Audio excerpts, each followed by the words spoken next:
Guys, D4D Toyota 2KD engine. Problema niya ni guys, galiking na yan kung guys. Steering vacuum niya. Ito. Tinanggal namin doon sa ano niya. Basta doon na siya sa ibaba, tinanggal namin. Ito na.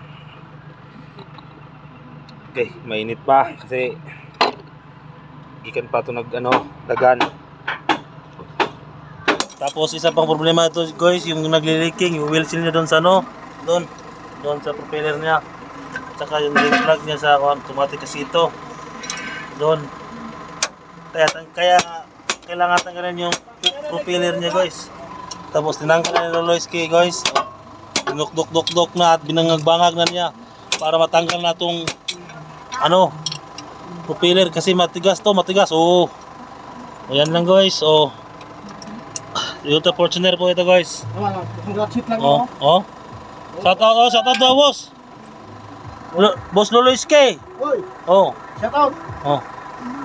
Like and share and follow my page. Sige, page niya daw, page. Sige guys, lang guys.